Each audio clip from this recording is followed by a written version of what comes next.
Bonjour chers auditeurs, soyez les bienvenus à l'Université virtuelle africaine de développement. Le module d'aujourd'hui portera sur l'épidémiologie descriptive. C'est la continuité du chapitre relatif à l'épidémiologie générale. L'épidémiologie descriptive, autant pour moi, étudie la distribution dans le temps, dans l'espace, mais aussi et surtout les différents modes d'évolution des pathologies. Dans l'épidémiologie descriptive aussi, nous allons définir beaucoup d'indicateurs permettant de comprendre euh, la distribution des maladies. Il s'agit des indicateurs comme la prévalence, comme l'incidence, comme la mortalité, comme la létalité, et nous allons nous appesantir sur le sens et l'importance de ces indicateurs. Ceci étant, nous allons commencer en disant que l'épidémiologie descriptive fait la description des phénomènes pathologiques et prend en considération la population atteinte. Elle prend en compte la description du phénomène dans l'espace, dans le temps et le mode d'évolution des phénomènes pathologiques. Elle prend en compte l'importance économique, mais aussi et surtout l'importance hygiénique de l'affection. Quand on parle d'infection d'importance hygiénique, c'est lorsque le problème est transmissible à l'homme, autrement dit lorsqu'il s'agit d'une zoonose. L'épidémiologie descriptive permet de définir des secteurs prioritaires d'action prophylactique. Dans le cas de l'épidémiologie descriptive, quelles sont les sources d'informations? Est-ce qu'on peut trouver des informations sur les différentes pathologies? On peut avoir des informations à l'échelle nationale, par exemple, c'est lors des enquêtes, par exemple l'INS fait beaucoup d'enquêtes et nous permet d'obtenir des informations. Au niveau des différentes bibliothèques, telles que les bibliothèques du CERMES, par exemple, les bibliothèques de l'OMS, les bibliothèques de l'université. On peut obtenir des informations au niveau des laboratoires, tels que le Labocel, tels que l'INRAM, tels que le Centre de recherche médicale et sanitaire. On peut obtenir des informations au niveau des services d'élevage, tels que le ministère de l'élevage et de l'agriculture, pour ne citer que cela. Au niveau régional, on peut obtenir des informations au niveau du CILS, au niveau de l'OAS, au niveau de la CEDEAO, au niveau de l'OIE, dans sa représentation régionale. Au niveau continental, on peut obtenir des informations au niveau de l'Organisation de l'Unité africaine, au niveau de l'OMS Afro, ou bien au niveau de l'OIE dans sa représentation continentale. Et enfin, au niveau mondial, on peut obtenir des informations au niveau de la FAO, au niveau du PNUD, au niveau de l'OIE, au niveau de l'OMS, au niveau des CDC Atlanta, au niveau de l'Institut Pasteur, pour ne citer que cela. Mais de toutes ces sources d'informations, les sources d'informations les plus importantes de nos jours, c'est l'Internet. En effet, avec la numérisation des informations, on peut obtenir des informations incommensurables sur Internet. Mieux, au niveau des sites spécialisés, des institutions comme l'OIE, la FAO, CDC, on peut obtenir d'immenses informations. Et enfin, pour terminer aujourd'hui, il y a l'intelligence artificielle avec ChatGPT ou avec Siri, pour ne citer que cela, qui sont des sources d'informations très très importantes. Dans le cas de l'épidémiologie descriptive, il est très important de bien définir sa population d'études. Donc pour cela, nous allons nous appesantir un peu sur la population étudiée. D'un point de vue définition, il faut dire que la population, c'est l'ensemble des individus possédant une ou plusieurs caractéristiques communes. La population doit être dans son ensemble très importante. Elle peut être aussi limitée. Je donne un exemple. Par exemple, tous les bovins d'un pays. Donc là, nous avons une population importante. Mais on peut parler de tous les bovins laitiers d'un pays. Donc là, c'est un sous-ensemble de tous les bovins du pays. Il est fondamental de connaître les maladies, l'ensemble de la population soumise au risque, tant sur le plan individuel que sur le plan collectif.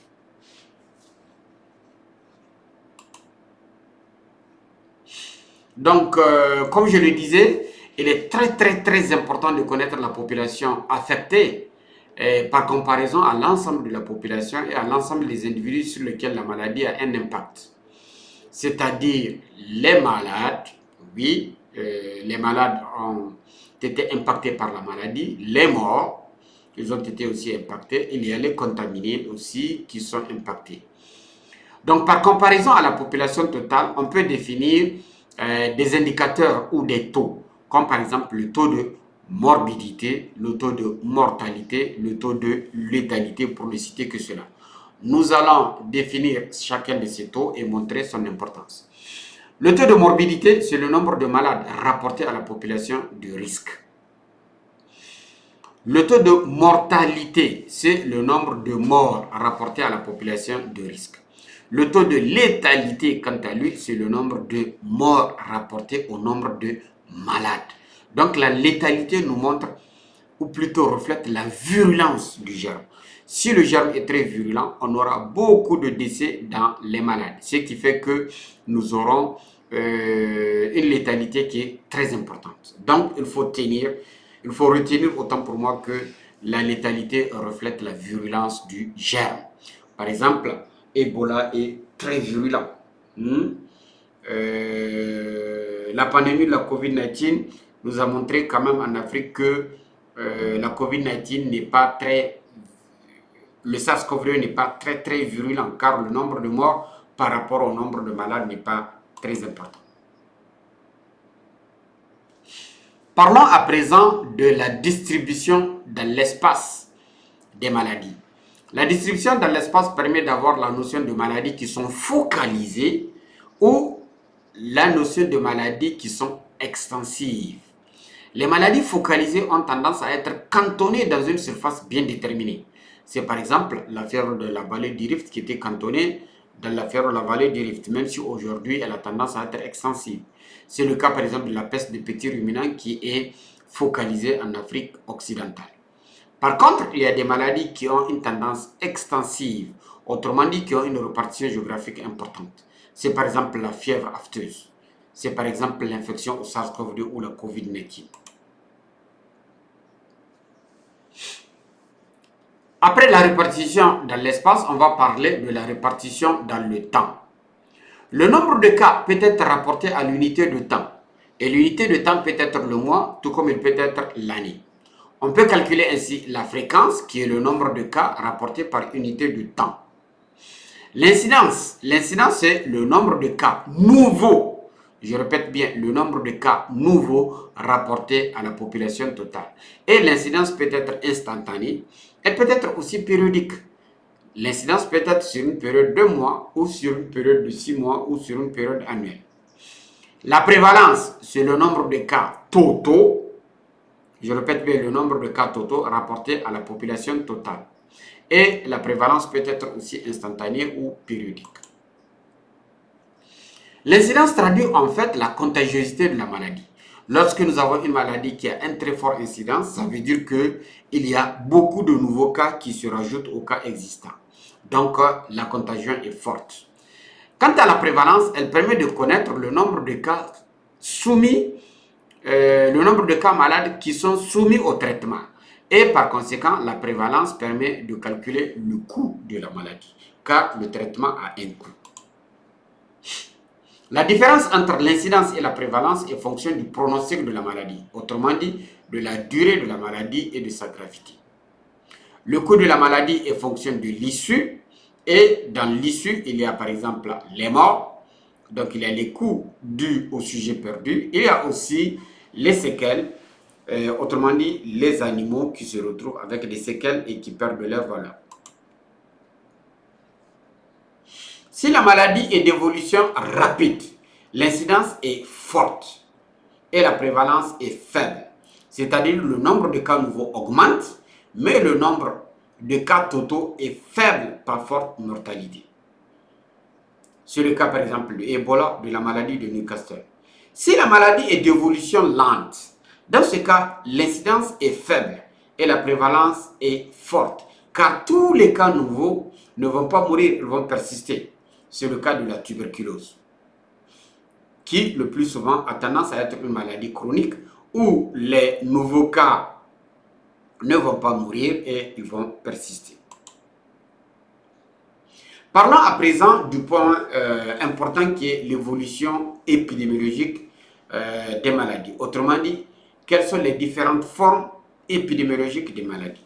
Donc, selon l'évolution de la maladie dans le temps, on peut dire qu'il y a certaines maladies qui ont un cycle pluriannuel. C'est par exemple le cas de la rage en Europe où on observe des vagues épidémiques tous les 4 ans. Il y a par contre certaines maladies qui ont une évolution saisonnière. Autrement dit qu'il y a des variations selon les saisons. C'est ainsi par exemple la variole aviaire où la clavellée apparaît surtout en saison sèche.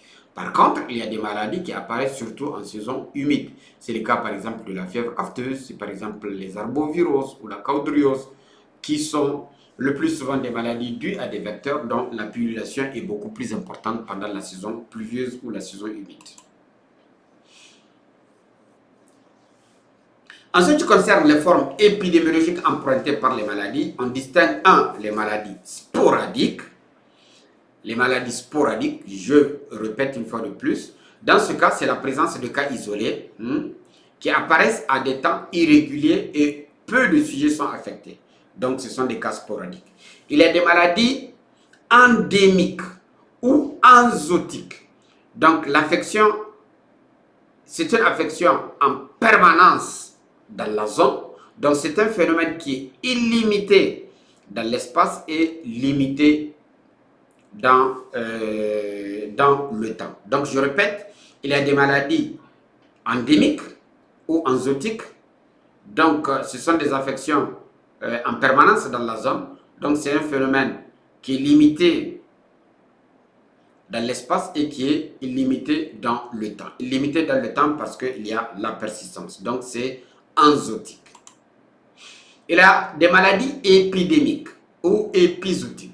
Dans ce cas, le processus morbide qui affecte un grand nombre de sujets à la fois, c'est un phénomène qui est limité dans le temps, mais qui est illimité dans l'espace. C'est par exemple le cas de la dermatose nodulaire contagieuse, où on peut obtenir un grand nombre de sujets atteints, mais sur une période limitée. C'est le cas aussi de la peste, qui peut affecter beaucoup de sujets, mais sur une période de temps limitée. Et enfin, il y a les maladies pandémiques ou panzootiques, qui sont des infections très rares, qui atteignent un très grand nombre de sujets et sur une très grande surface. C'est un phénomène illimité dans le temps et illimité dans l'espace.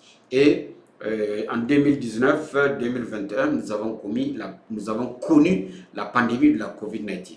Mais c'est le cas aussi de la grippe, de la peste bovine, de par le passé, mais aussi de la fièvre afteuse. Parlons à présent des conséquences. Bien que le coût d'une maladie soit difficile à estimer à sa juste valeur, la maladie coûte très cher à la communauté. Elle coûte très cher à travers les pertes directes par mortalité, mais aussi elle coûte très cher par les pertes indirectes qui sont dues à la réduction de la production, à l'augmentation du coût de la production, à l'entrave au travail, à l'entrave au commerce international. L'importance d'une maladie peut être aussi hygiénique, autrement dit, s'il s'agit d'une zoonose, elle a dans ce cas une importance hygiénique. C'est par exemple le cas de la rage, c'est le cas de la tuberculose, c'est le cas de la brucellose. Dans ce cas, la maladie peut présenter un danger pour la population humaine avec des conséquences comme des dépenses en santé et des pertes de temps de travail.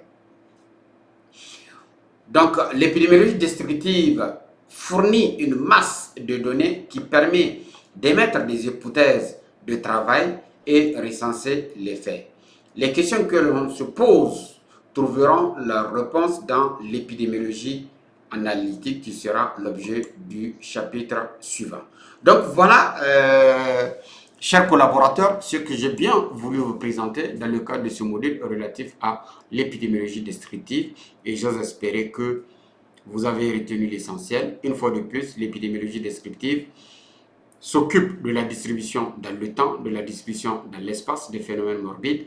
Elle utilise des indicateurs afin de mieux décrire ces pathologies. Et enfin, elle s'occupe aussi des différents modes d'évolution des pathologies, à savoir si c'est une pathologie qui est sporadique, qui est enzootique, qui est épizootique ou qui est panzootique. Sur ce, je vous remercie et on se donne rendez-vous sur le module suivant qui sera relatif à l'épidémiologie analytique. Sur ce, je vous remercie et à la prochaine fois.